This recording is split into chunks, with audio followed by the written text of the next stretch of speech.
할렐루야. 뭐냐면 저와 여러분과 교회 속에 전의 평강과 축복이 넘쳐나기를 주님의 이름으로 축원합니다.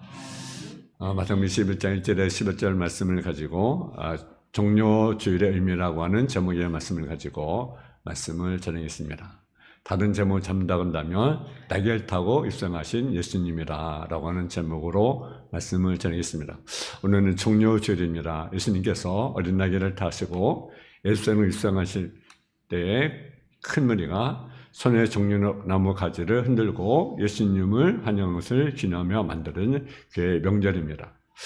언제부터 교회가 종료주일을 지켰는가에 관해서는 명확한 기록은 남아있지 않지만 교회 사가에 하면 아마 주 한 4세기 정도에 부터 들어지 않는가 그렇게 추측을 합니다. 근데 이 종료주일 행사는요, 개신교회보다는 가톨릭 교회나 동방정교회가 더 훨씬 외형적이고 요란합니다. 그래서 종료주일이면 예배당에 종려나무 가지로 장식하고 낙이 타신 왕의 행차를 흉내내고 행진도 하고 그렇게 여러 가지 행사를 치료합니다. 예수님께서 낙을 타시고 있었다는 이야기는 요한복음에도 마태복음이나 마가복음 또 누가복음에도 역시 기록되어 있습니다. 요한복음의 이야기는요, 공간보다 이야기가 훨씬 더 내용이 있었습니다. 저들이 낙이 새끼를 구해온 얘기가 빠져있고 의성뒤에 성령 정화 이야기로 생략되어 있습니다. 근데 요한복음에 있는 내용도 있습니다. 그 첫 번째 내용은 예수님께서 에르사렘 입성하실 때가 유월절 명절 이틀 전이었다는 내용입니다. 이 내용으로 인해서 예수님께서 에르사렘 입성하신 날이 주일이었다는 것을 알게 됩니다. 그리고 예수님을 환영하는 무리가 손에 흔든 종려나무 가지가 종려나무 가지라는 것도 요한복음에서 있는 내용입니다. 이 내용으로 인해서 종료주로 명령을 하게 된 것입니다. 그러면 예수님이 낙을 타시고 입성하신 의미가 무엇인가라는 거죠. 첫째는 예수님께서 에르사렘에 입성하셨습니다. 만왕의 왕이신 예수님이 에르사렘에 입성하신 모습을 보게 되면 세상의 왕들이 그 행차하면요, 거대하게 이렇게 행사를 합니다. 그래서 사람들이 길에 줄을 쫙 서고 그리고 왕의 행차를 기다리죠. 옛날에 그 대통령이 오기만 해도요, 막 그 길에서 막 사람들이 줄을 섰어요. 학생들을 동원하고. 제가 어렸을 때도 그랬던 것 같아요. 대단한 그런 행사는 요즘에는 그렇지 않지만, 근데 예수님의 그 에르사렘 입성은요, 왕의 행차는 비교가 안 되는, 또 어떻게 보면 원님의 행차보다는 그런 모습을 우리가 보게 됩니다. 거기다 어린 나귀를 타시고 그리고 힘없는 가난한 백성들, 어린아이들이 예수님을 맞고 있습니다. 그리고 그들이 손에 흔들고 있는 것도요, 깃발이 아니라 종려나무 가지일 뿐이었습니다. 유대의 백성들은 호산나 찬송하리로다 주의 오시니 고 이스라엘의 왕이요 라고 환영하지만 실상은 그 모습은 초라하고 보잘것없는 행사였음이 분명합니다. 예수님을 환영하는 무리들이 만조백관이 아니라 가난한 사람들, 또 고난에 찌든 연약한 백성들이었습니다. 유대 지도자들, 또 주장들, 바리새인들은 예수님의 에르사렘 입성을 시기와 사기로 가르치는 으로 지켜볼 뿐이었습니다. 그러나 어린아이 타신 예수님의 모습에서 우리를 섬기는 예수님이 어떤 모습인가를 우리가 깨닫게 됩니다. 우리가 믿고 따르는 섬기는 예수님은 세상에 포악한 군주가 아니라는 거죠. 힘없고 가난한 백성을 짓누르고 갈취하는 독재자가 아니라는 거죠. 진미한 대통령이라고 자기를 자랑하는 그런 임금도 아니라는 거죠. 백년의 복 가서 허물어지는 동상을 세우는 독재자가 아니라는 것입니다. 진짜 참으로 그분은 겸손하시고 온유하신 만왕의 왕이십니다. 스가랴 9장 9절에 보게 되면 시온에 따라 크게 기뻐할지어다, 에르사렘에 따라 즐거이 부를지어다. 보라, 네 왕이 내게 임하나니 그는 공의로우시며 구원을 베풀며 겸손하여서 낙의 작은 것, 곧 낙의 새끼라고 우리에게 말씀합니다. 그는 어떤 사람입니까? 공의로운 왕이시다. 공의는 하나님의 대표적인 모습입니다. 세드라는 신학자는 하나님의 공의는 하나님의 거룩한 양식이라고 말을 합니다. 성경에서 하나님의 공의는 재판장이시며 이러신 주님으로 말씀하고 있습니다. 우리말 공의는요, 번역된 히브리어의 뜻은요, 모든 재판과 심판과 정의와 연관되어 말씀하고 있습니다. 하나님은요, 공의로운 분이십니다. 이런 재판장이십니다. 공의로 세상을 심판하십니다. 하나님의 이는 세상 끝날까지 절대 변함없는 의가 되십니다. 그러므로 의의 기준이 누구냐? 하나님이라고 하는 사실이죠. 하나님. 그래서 모든 의는 하나님에 의해서 비추어 판단되어야 된다라는 거죠. 하나님의 뜻과 하나님의 말씀에 비추어 볼 때 무엇이 의롭고 무엇이 공평한가를 알게 됩니다. 사람은 결코 의로운 인생이 하나도 없습니다. 생은 의인 없나니 하나도 없다고 우리에게 선언합니다. 세상 의롭다함을 얻는 것이 아니라 무엇으로 의로움을 따고 인정을 받게 됩니까? 믿음으로 이를 인정을 받게 되는 것입니다. 어린날 다시고 일생 입성하신 예수님은 의의 왕이셨습니다. 하나의 일을 이루기 위해서 이 땅에 오신 의의 왕이셨습니다. 이사야서는 장차 오실 메시아의 공의를 허리를 뜨시며 이방인의 공의를 베푸실 것이며 많은 사람을 이롭게 하고 그들의 죄를 담당할 것이라고 말씀하고 있습니다. 또 마가복음을 보게 되면 의로에 걸맞는 종을 복음 전체에서 그리고 있는 것을 우리가 보게 됩니다. 그러므로 공의의 주님께서는 당신의 제자에게 요구하는 것이 무엇입니까? 의로운 백성이 되라라는 거죠. 의로운 백성. 되라는 거죠. 또 주는 뭐라고 말씀하셨습니까? 의를 위하여 픽발받는 자는 복이 있다. 천국이 그들의 것이라고 우리에게 말씀하셨습니다.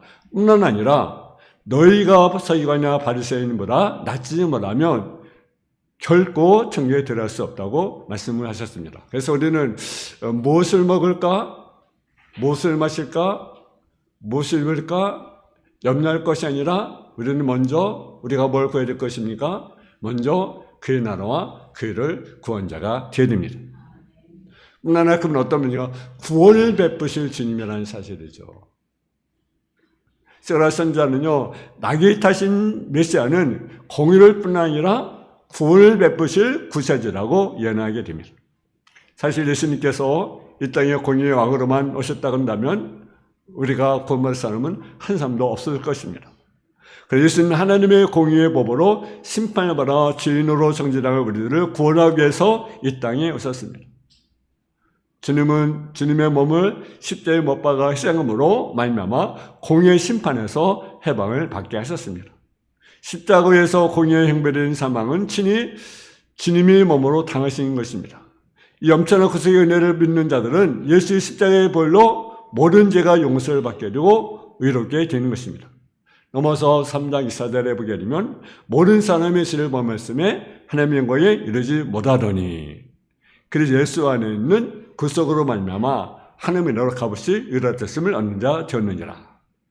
그럼 우리는요, 하나님을요, 아버지로 부를 수 있는 은혜를 입었습니다. 이것이 뭡니까? 은혜라고 하는 거죠. 우리는 엄청 은혜를 받았습니다. 여러분, 우리는 영원히 죽을 수밖에 없는 죄인 아니겠어요? 예, 멸망 벗어난 죄인 아니겠습니까? 그래서 어디 갈 수밖에 없어요? 지옥에 갈 수밖에 없어요. 여러분, 지옥이 상상이나 됩니까? 모든 사람이 죄를 범했어. 하나님과 이룰 수 없고 영원히 지옥에 빠질 수밖에 없는 그러한 저와 여러분인데 주님의 은혜로 우리가 뭘 받았습니까? 구원을 받았습니다. 또 그분은 겸손한 임금이시라는 거죠. 세라 선자는요, 그분은 겸손하여 작은 날개를 탔다. 날개가 어떤 짐승인지 잘 압니다. 말과 비교해볼 때로 크기도 작고 볼품도 없고 훨씬 뒤처지는 그런 짐승입니다. 말처럼 잘 달리지도 못합니다. 낙이는 기꺼래야 짐승을 끌고 밭가리에 쓰는 그런 낙입니다. 그러나 낙이는 성격이 매우 유순합니다. 말이 전유한 짐승이라 한다면 낙이는 평온한 시골 농가에 쓰임맞는 그러한 평화의 짐승입니다. 그렇습니다. 우리 주님은 겸손의 왕이십니다. 우리 주님은 평화의 왕이십니다. 예수님 주님 말씀하셨습니다. 나는 마음이 오냐고 겸손하니 나의 멍에를 메고 내게 배우라. 얼마나 그분이 겸손하신지 예수님은 제자들의 발을 씻기셨습니다. 사는 자를 위하여 눈물 흘리신 따뜻한 겸손이십니다. 머리 들 것이 없는 가난하게 사셨습니다. 예수님 환영한 유대 백성 역시 그들은 가난한 자들이었습니다. 가난한 민년들과 어린아이들이 나이를 타신 예수님을 환영했습니다. 그는 호산나를 부르면서 그리고 손에 종려나무 가지를 흔들고 기름을 다스린 왕을 환영했습니다. 하나님 어떤 은혜를 주십니까? 겸손에게 은혜를 주십니다. 겸손을 물리치시고 겸손에게 은혜를 주십니다. 교만은 패망의 선봉입니다. 겸손 중에 앞잡이입니다. 그렇기 때문에 신앙은 첫째로 겸손, 둘째로 겸손, 셋째로 겸손. 우리가 겸손해야 됩니다. 두 번째로 예수님께서 메시아의 사실을 우리가 증거해 줍니다. 예수님이 나귀를 타신 것에 대해서 600년 전에 선자 스가랴에 대해서 성경이 예언되었습니다. 스가랴 9장 9절에 다시 읽는다면 시온에 따라 크게 기뻐할 자라 에스를 따라 즐거이 부를지어다. 보라 네 왕이 네게 임하나니 그는 공의로우시며 구원을 베푸시며 겸손하여 나귀를 타나니 나귀의 작은 것, 곧 나귀의 새끼라고 말씀합니다. 예수님 나귀를 타셨던 행동은 메시아적 의미를 지니고 있습니다. 즉 스가랴 9장의 예언의 말씀을 성취시킨 의도였고 메시아의 신분과 성격을 매일 속에 숨기는 기업과 고난을 한 번씩은 확인이었습니다. 이후에 예수님이 저들의 말씀이 성취되었음과 예수님께서 메시아로 입성하셨음을 깨닫게 됩니다. 이런 메시아였음은 사실을 예수님이 전생에 나타나는 증거입니다. 예수님께서 출생부터 시작하여 성장의 과정, 또 공생의 삶, 그리고 구세주로서의 구속사기일까지 그의 생애는요, 우연히 이루어진 사건이 아닙니다.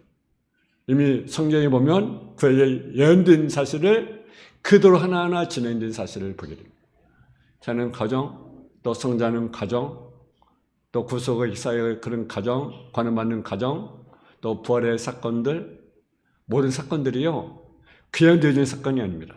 그에 관해서 성경은 700년, 800년 전에 선지자를 통해서 예언하게 되었습니다. 그가 다윗의 혈통에서 태어나 또 초자연적인 방법으로 베들레헴에서 출생할 것을 말씀하셨습니다. 또 어린 나이 시대를 보낼 것을 예언했습니다.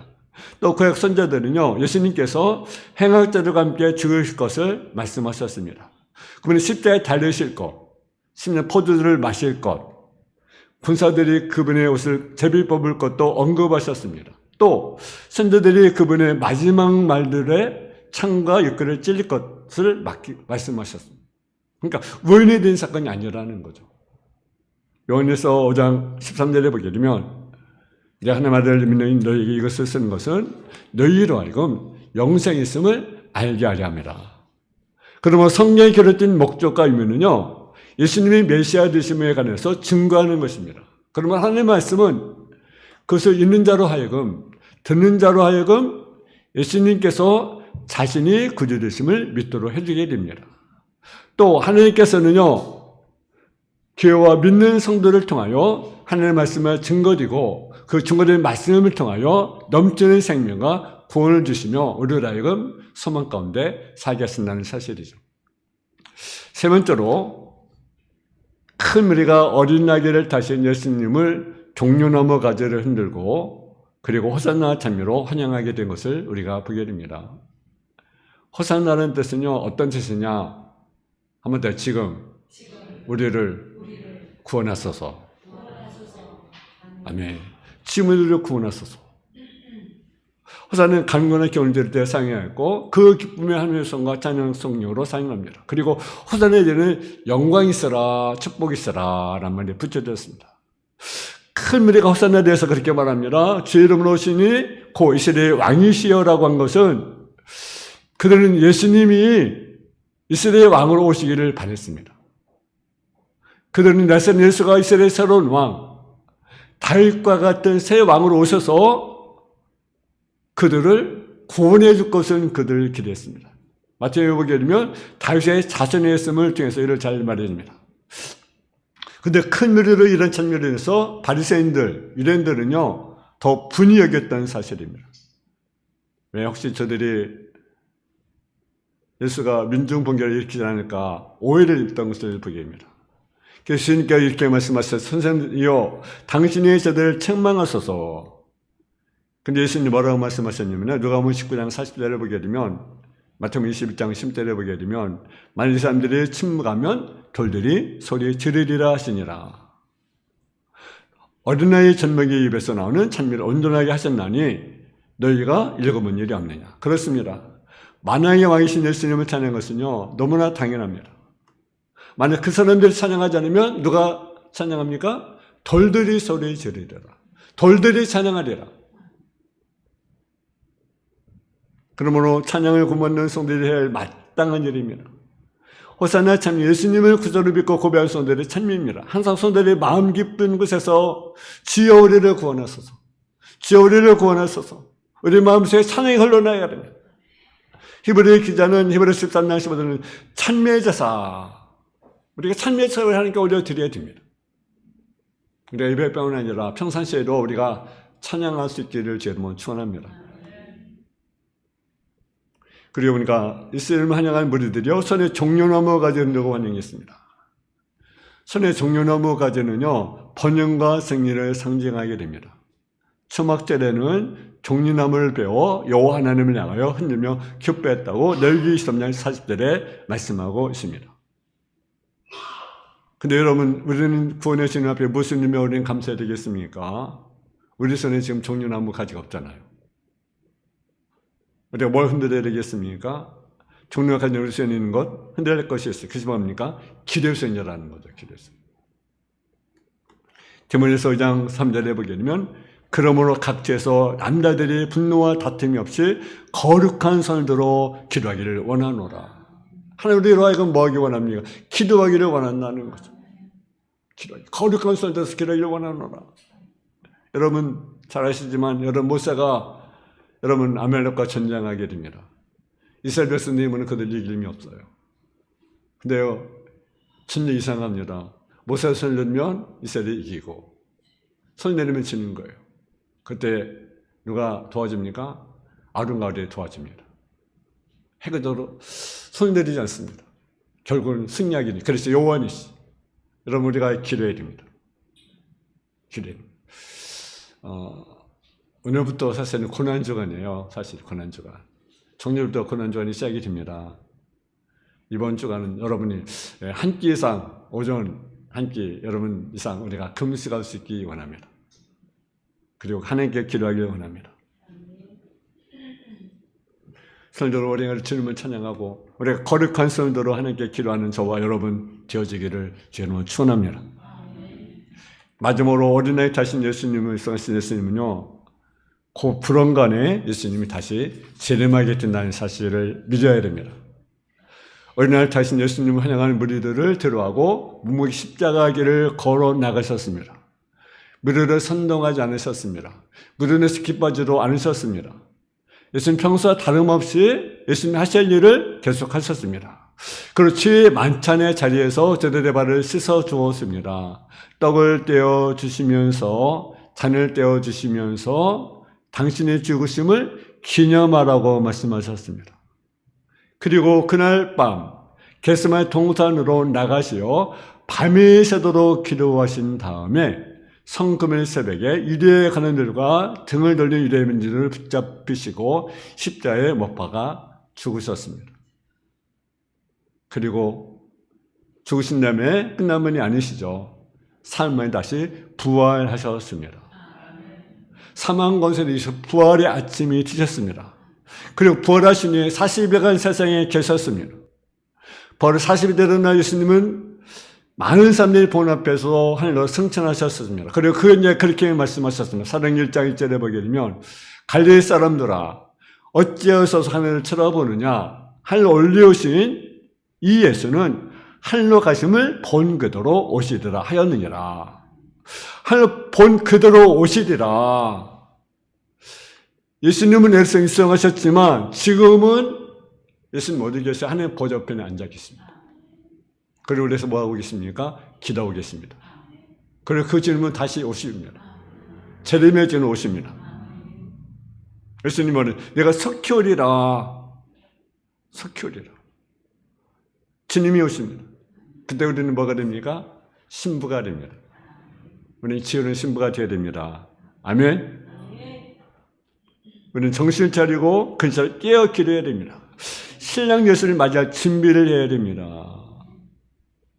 여러분,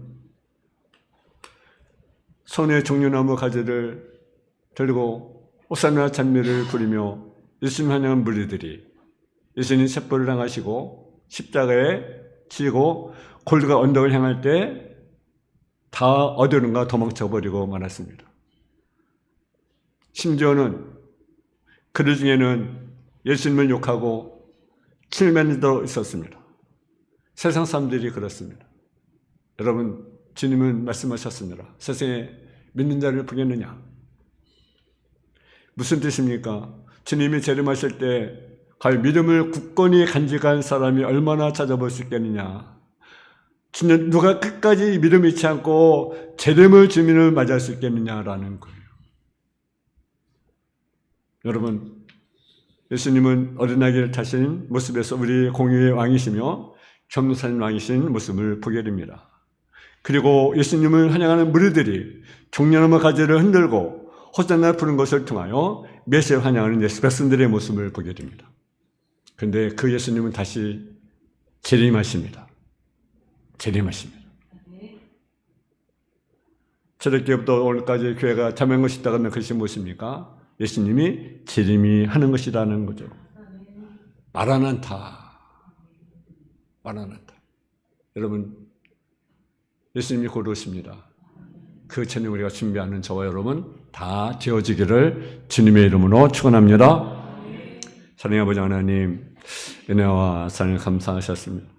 사랑을 감사합니다. 예수님이 예루살렘에 승하실 때 많은 사람들이 그를 환영하고 또